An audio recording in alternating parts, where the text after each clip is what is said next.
Hello नमस्कार दोस्तों, आपका हमारे इस यूट्यूब चैनल पर बहुत बहुत स्वागत है। दोस्तों, आज की इस वीडियो में हम आपसे डिस्कशन करने वाले हैं। आज का जो टॉपिक है वो है तंत्रिका तंत्र और अंतःस्रावी तंत्र। इसके कुछ ऑब्जेक्टिव टाइप क्वेश्चन हल करने वाले हैं। ये हमारी आज की दूसरी क्लास है।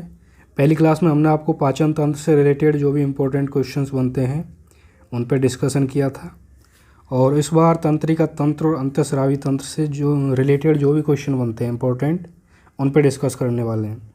इस पर अंतःस्रावी तंत्र से संबंधित क्वेश्चन आएंगे, और जो अपन का ब्रेन है, तंत्रिका तंत्र है, उससे रिलेटेड क्वेश्चंस आएंगे। तो उन सब पे चर्चा करते हैं। तो बने रहिए इस वीडियो पर एंड तक। चलिए शुरू करते हैं।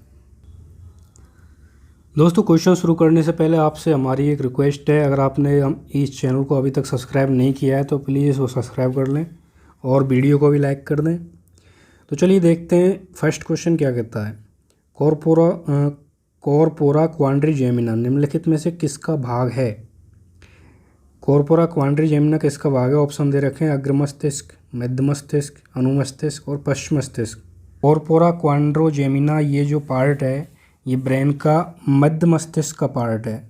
तो इसमें ऑप्शन नंबर 20 का सही है। क्वेश्चन नंबर 2 की तरफ चलते हैं। 2 क्या कहता है?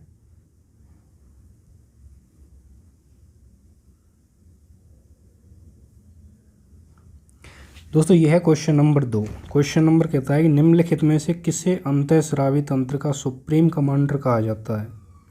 सुप्रीम कमांडर की बात हो रही है, तो इसका यकृत, हाइपोथैलेमस, पीनियल का है और थैलेमस। तो दोस्तों, हाइपोथैलेमस जो है वो अंतःस्रावी तंत्र का सुप्रीम कमांडर कहा जाता है। जितनी भी अंतःस्रावी ग्रंथियाँ होती हैं उन सब पे नियंत्रण रखता है हाइपोथैलेमस, इसलिए इसको अंतःस्रावी तंत्र का सुप्रीम कमांडर कहते हैं। तो इसका राइट आंसर हो जाएगा B, option number B. Question number 3 की तरफ चलते हैं। क्वेश्चन नंबर 3 आ गया है अपने के पास। क्वेश्चन नंबर 3 कहता है निम्नलिखित में से किस वैज्ञानिक ने प्रतिवर्ती क्रिया के बारे में सर्वप्रथम बताया? सबसे पहले प्रतिवर्ती क्रिया के बारे में किस वैज्ञानिक ने बताया? तो इसमें 4 ऑप्शन दे रखे हैं। आपका कौन सा आंसर है उसको कमेंट बॉक्स में कमेंट कर सकते हो आप, या अपने मन में सोच सकते हो। बाद में जब आपको आंसर का पता चले तो आप देख सकते हो आप सही हो या गलत हो। तो इसका जो राइट आंसर है वो है ऑप्शन नंबर डी। सबसे पहले जो वैज्ञानिक थे मार्शल हॉल, उन्होंने प्रतिवर्ती क्रिया के बारे में सबसे पहले बताया था। इन्होंने अध्ययन भी किया था इसके बारे में। प्रतिवर्ती क्रियाओं का जो नियंत्रण करता है वो करता है मेरुरज्जु, स्पाइनल कॉर्ड। क्वेश्चन नंबर 4 की तरफ चलते हैं। क्वेश्चन नंबर 4 कहता है मानव शरीर में कितने जोड़ी मेरु तंत्रिकाएँ पाई जाती हैं? मेरु तंत्रिकाएँ की बातें हो रही हैं दोस्तों इसमें। तो कितने जोड़ी पाई जाती हैं? ऑप्शन दे रखे हैं 12 जोड़ी, 31 जोड़ी, 10 जोड़ी या 21 जोड़ी। तो इसका राइट आंसर दोस्तों ऑप्शन नंबर बी है 31 जोड़ी। 31 जोड़ी मेरु तंत्रिकाएँ पाई जाती हैं हमारे शरीर में। और कपाल तंत्रिकाओं की बात करते हैं तो वो पाई जाती हैं 12 जोड़ी, जो इसमें ऑप्शन नंबर ए दे रखा है। तो इसका जो राइट आंसर हो जाएगा मेरु तंत्रिकाओं का 31 जोड़ी। इसी तरह से क्वेश्चन नंबर 5 है। क्वेश्चन नंबर 5 ये रहा। खोपड़ी के आधार पर उपस्थित बड़े आकार का क्षेत्र कहलाता है? खोपड़ी के आधार भाग पर उपस्थित बड़े आकार का क्षेत्र। तो खोपड़ी के जो आधार भाग पर उपस्थित होता है वो इसमें ऑप्शन में है foramen Magnon. Foramen of Magnon ये होता है जो बड़े आकार का छिद्र है, इसमें से मेरुरज्जु निकलती है। तो इसको हम फोरामेन मैग्नन बोलते हैं।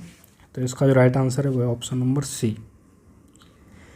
इसी तरह से क्वेश्चन नंबर 6 की तरफ बढ़ते हैं। क्वेश्चन नंबर 6 क्या कहता है? क्वेश्चन नंबर 6 कहता है कि सबसे बड़ी कपाल तंत्रिका है। कपाल तंत्रिका कौन सी है सबसे बड़ी? वेगस, ग्लोसोफेरिजियन, ट्राइजेमाइल या फेसियल? तो दोस्तों, सबसे बड़ी कपाल तंत्रिका है इसमें ऑप्शन नंबर है वेगस। वेगस कपाल तंत्रिका मानव शरीर की सबसे बड़ी तंत्रिका है। क्वेश्चन नंबर 7 कहता है पार्किंसन व अल्जाइमर रोग निम्नलिखित में से किससे संबंधित हैं? दोस्तों, पार्किंसन और अल्जाइमर रोग ये दोनों तंत्रिका तंत्र से संबंधित रोग हैं। इनमें भूलने की आदत बन जाती है आदमी की, मतलब अपने जो दैनिक जीवन में जो भी क्रियाएं करता है उनकी आदत जो होती है, उनको भूलने की आदत हो जाती है, याद नहीं रख पाता है चीज़ों को। तो क्वेश्चन नंबर 8 की तरफ देखते हैं। क्वेश्चन नंबर 8 क्या कहता है। क्वेश्चन नंबर 8 है कि तंत्रिका कोशिका में पाए जाने वाले धागे नुमा संरचना को क्या कहा जाता है। देखिए तंत्रिका जो कोशिका है उसमें एक धागे नुमा संरचनाएं पाई जाती हैं इस तरह की। ये तंत्रिका कोशिका है, इसमें ये पीछे की साइड जो धागे नुमा संरचना है ना, इसको बोलते हैं हम डेंड्राइन। ये डेंड्राइन बोलते हैं इसको। तो इसमें ऑप्शन नंबर बी सही है इसका। आगे बढ़ते हैं। रेनवियर के नोड हैं, इसमें दे रखा है क्वेश्चन नंबर 9 रेनवियर के नोड हैं। ऑप्शन दे रखा है, तो पहला ऑप्शन है दो तंत्रिका कोशिकाओं का जंक्शन, और ऑप्शन नंबर इसमें देखते हैं, ऑप्शन नंबर दे रखा है दो माइलिन शीट के बीच का स्थान। ऑप्शन नंबर बी, दो माइलिन शीट के बीच के स्थान को ही रेनवियर के नोड कहते हैं। क्वेश्चन नंबर 10 की तरफ चलते हैं। क्वेश्चन नंबर 10 क्या कहता है, ये रहा क्वेश्चन नंबर 10। क्वेश्चन नंबर 10 में है कि सूची फर्स्ट को सूची सेकंड से सुमेलित करना है हमको। तो सूची फर्स्ट दे रखी है इसमें प्रोजेस्टेरोन हार्मोन। तो प्रोजेस्टेरोन हार्मोन दोस्तों ये निकलता है महिला के गर्भाशय से संबंधित है। ये टेस्टोस्टेरोन ये वृषण से संबंधित है पुरुषों के। थायरॉक्सिन थायराइड से निकलता है, इंसुलिन अग्नाशय से निकलता है। तो इसका जो क्रम बनता है वो बनता है 3, 4, 1, 2। तो ये देखते हैं कौन से ऑप्शन में है 3, 4, 1, 2। ये फर्स्ट में ही मिल गया हमको, ये फर्स्ट वाले में मिल गया 3, 4, 1, 2। तो ये वाला ऑप्शन इसमें सही निकलता है। क्वेश्चन नंबर 11 कहता है निम्नलिखित में से अग्र मस्तिष्क का भाग नहीं है। अग्र मस्तिष्क का भाग कौन सा नहीं है। तो देखिए प्रमस्तिष्क अग्र मस्तिष्क का भाग है, डाइसेफ्लोन भी इसी का भाग है, लेकिन अनुमस्तिष्क जो है ना ये अग्र मस्तिष्क का भाग नहीं है, ये पश्च मस्तिष्क का भाग है अनुमस्तिष्क। तो इसमें जो राइट आंसर है वो है option number A. Question number 12 देखते हैं। क्वेश्चन नंबर 12 कहता है निम्नलिखित में से किसे मस्तिष्क का सहायक यानी कि असिस्टेंट ऑफ ब्रेन कहा जाता है। मस्तिष्क का सहायक किसे कहा जाता है। तो दोस्तों देखिए मेडुला ऑब्लिंगेटा ये भी मस्तिष्क का पार्ट है, पश्च मस्तिष्क का पार्ट। मेरुरज्जु, ये मेरुरज्जु है ना, ये ऑप्शन नंबर बी ये सही है इसका। इसको मेरुरज्जु को बोलते हैं assistant of brain.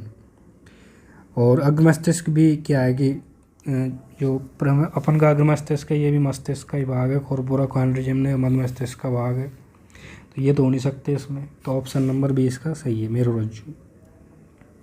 Question number 13 कहता है निम्नलिखित में से किस परीक्षण में सोडियम पेंटासोल नामक रासायनिक पदार्थ का प्रयोग किया जाता है। सोडियम पेंटासोल नार्को परीक्षण में किया जाता है दोस्तों। तो इसका ऑप्शन नंबर ए सही है राइट आंसर। पोलियोग्राम में नहीं किया जाता, ब्रेन मैपिंग में भी नहीं किया जा सकता, तो इसलिए उपरोक्त सभी तो हो ही नहीं सकता। तो ऑप्शन नंबर ए इसमें सही है। नार्को परीक्षण जो होता है उसमें सोडियम पेंटाथोल का यूज करते हैं। क्वेश्चन नंबर 14 है मानव शरीर में निम्नलिखित में से कौन सी ग्रंथि अंतःस्रावी एवं बहिःस्रावी दोनों प्रकार की ग्रंथि है। तो दोस्तों अग्नाशय ग्रंथि अंतःस्रावी भी है और बहिःस्रावी भी है, तो ये दोनों तरह का काम करती है। तो इसका जो राइट आंसर है ऑप्शन नंबर सी ये सही है। एड्रिनल ग्रंथि अंतःस्रावी है, अश्रु ग्रंथि ये बहिःस्रावी है, थायराइड ग्रंथि ये भी अंतःस्रावी ग्रंथि है, दोनों तरह का काम करती है अग्नाशय। तो ये सही हो जाएगा इसका आंसर। फिर आता है क्वेश्चन नंबर 15 इंसुलिन निम्न में से कौन सी धातु मौजूद होती है। तो इंसुलिन में दोस्तों जस्ता, ये जस्ता वाली जो है ना ऑप्शन ये सी, ये जिंक, ये जो धातु है ये ऑप्शन ये अवेलेबल रहती है इंसुलिन हार्मोन में। तो इसका राइट आंसर सी हो जाएगा। अब 16वें ऑप्शन क्वेश्चन की तरफ बढ़ते हैं। 16वां क्वेश्चन है गाय और भैंस के थनों में दूध उत्क्षेपण यानी इजेक्शन के लिए किस हार्मोन की सुई लगाई जाती है। गाय भैंसों के लिए जब जो दूध देना बंद कर देती हैं या किसी भी कंडीशन जो दूध नहीं देती हैं तो उस कंडीशन में कौन से हार्मोन की सुई लगाई जाती है ये पूछ रहा है। ऑप्शन भी दे रखे हैं इसने सोमेटोट्रोपिन और ऑक्सीटोसिन, इंटरफेरोन और इंसुलिन।